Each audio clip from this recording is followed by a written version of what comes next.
मित्रों, सभी को नमो नमः। मैं सुधांशु दीक्षित,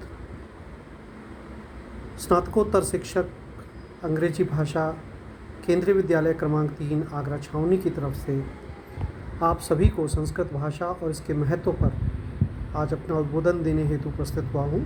विद्यालय की तरफ से मुझे नामांकित किया गया है।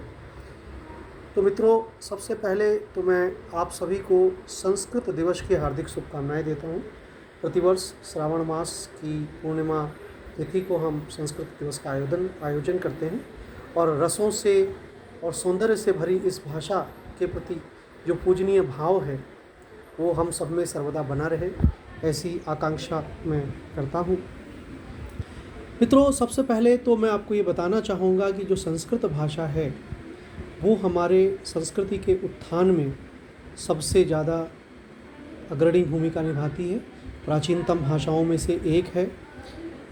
आज की जितनी भी आधुनिक भाषाएं हैं जो हमारे देश में बोली जाती हैं, उन सभी का उद्गम स्थल संस्कृत भाषा ही है।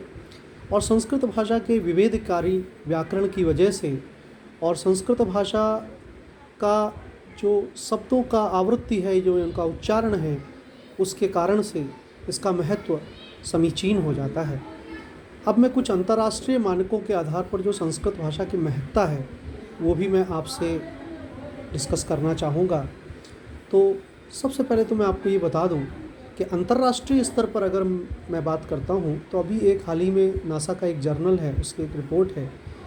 नासा संयुक्त राज्य अमेरिका की अंतरिक्ष एजेंसी है, उनके वैज्ञानिकों ने एक शोध पत्र प्रकाशित किया जिसका शीर्षक था संस्कृत भाषा और आर्टिफिशियल इंटेलिजेंस में इसकी भूमिका। जी हाँ, आपने सच सुना, संस्कृत भाषा और आर्टिफिशियल इंटेलिजेंस में इसकी भूमिका। दरअसल शोध पत्र में इस बात का खुलासा किया गया है कि जो संस्कृत भाषा है वो आर्टिफिशियल इंटेलिजेंस में प्रयुक्त होने वाली भाषाओं में सबसे सुलभ भाषा जिसे संस्कृत भाषा को पाया गया उनके रिसर्च में। और इसमें आर्टिफिशियल इंटेलिजेंस के साथ सबसे ज़्यादा जो सुलभता से जिस भाषा का इस्तेमाल किया जाता है, या जो एल्गोरिदम है आर्टिफिशियल इंटेलिजेंस के, वो सबसे ज़्यादा सुलभ तरीके से जिस भाषा में लिखे जा सकते हैं वो संस्कृत भाषा है। तो जी हाँ, ये चौंकने की बात नहीं है। आज आर्टिफिशियल इंटेलिजेंस का युग है। कई देशों की सरकारों ने अपनी राष्ट्रीय शिक्षा नीतियों में के जो स्कूली पाठ्यक्रम है उसमें आर्टिफिशियल इंटेलिजेंस को स्थान दे रखा है। आने वाला युग सूचना क्रांति के इस दौर में आर्टिफिशियल इंटेलिजेंस का युग होगा और उसमें हमारे संस्कृत भाषा को इतना बड़ा दर्जा मिलना बहुत बड़ी सम्मान और गौरव की बात है।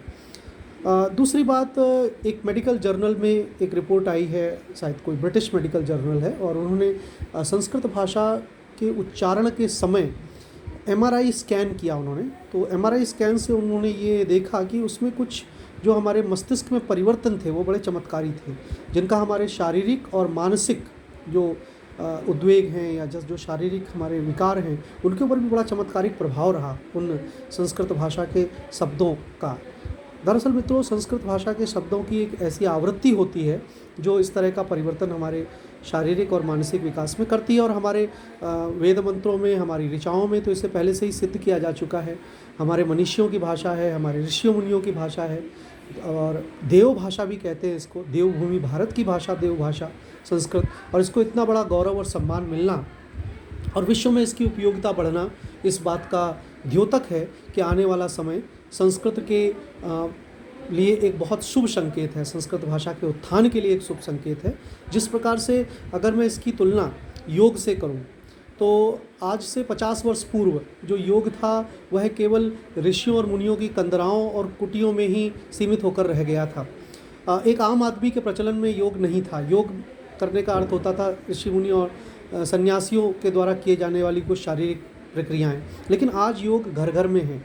इसी प्रकार से जो संस्कृत भाषा है, संस्कृत भाषा का जो चूँकि हमारे प्राचीन काल में जो संपर्क भाषा हुआ करती थी वो संस्कृत भाषा ही हुआ करती थी। संस्कृत में लोग संभाषण करते थे, और कर्नाटक में तो एक गाँव भी है जहाँ पर 100% लोग संस्कृत में ही आज भी संभाषण करते हैं। तो जो संस्कृत भाषा है ये आने वाले समय में विश्व की संपर्क भाषा बने तो भी इसमें कोई आश्चर्य की बात नहीं होगी। और मैं इन्हीं शब्दों के साथ अपनी वाणी को विराम देता हूं और इस बात के लिए शुभकामनाएं व्यक्त करता हूं कि संस्कृत भाषा का मस्तक हमेशा ऊँचा रहे और ये हमारे राष्ट्रीय सम्मान, राष्ट्रीय अस्मिता और अंतर्राष्ट्रीय स्वाभिमान की भाषा बने। और इन्हीं शब्दों के साथ मैं सभी का धन्यवाद प्रकट करता हूँ। धन्यवाद।